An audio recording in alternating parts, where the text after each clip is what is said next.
Kia ora, I'm David Chaston with 90 at 9, brought to you by interest.co.nz. This we get everything you need to know in 90 seconds at 9 o'clock, with news behind the tariff headlines that shows impacts of recent policy changes are starting to show up in some places, but not everywhere yet.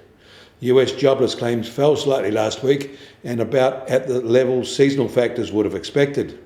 US wholesale and retail inventories rose, with wholesale inventories up 1.2% from a year ago, but retail inventories up 4.6% on the same basis. Supply chain inefficiencies from the new tariff policies are starting to show up now. In Washington, the administration has hit car makers with new 25% tariffs. This will likely have a significant global impact on manufacturing, as well as destabilising local supply chains. It is a move that may not play out as they want, and will almost certainly mean US-produced cars will cost a lot more. GM's share price is down 7% today, which accounts for most of its year-to-date drop. Ford is down 3.2% today. Stellantis is down 4.3% today. The big local producers are not expected by investors to do well out of this change. And they are not the only ones being hit. The recoiling of international tourists going to the US has seen substantial drops in the values of major US airlines. Delta is down 21% so far this year. United is down 22%, and American Airlines are down 35%.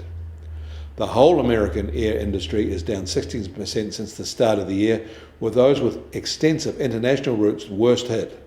And this is despite global air travel being up about 10%. In Europe, the Norwegian Central Bank has kept its key policy rate unchanged at 4.5% for the 10th consecutive meeting in its overnight March review, as widely expected.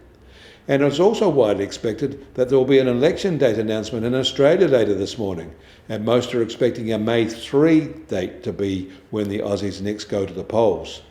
Their recent budget seems to have gone down well enough with the electorate, so they now want to capitalise on that. The US Treasury 10-year yield is now at 4.36% and up 2 basis points from yesterday at this time. And the price of gold will start today at just on $3,049 an ounce. That's up $32 from yesterday. But oil prices are down 50 cents at $69.50 a barrel in the US, while the international Brent price just over $73.50 a barrel. And the Kiwi dollar is now at 57.3 US cents and down 10 basis points from yesterday. Against the Aussie, we're also down 10 basis points at 91.1 Australian cents. But against the euro, we're up 10 basis points at just on 53.3 euro cents. That all means our trade-weighted index starts today at just on 66.9 and down 10 basis points. You can get more news about the economy in New Zealand from interest.co.nz. Kia ora, I'm David Chaston, and we'll do this again on Monday.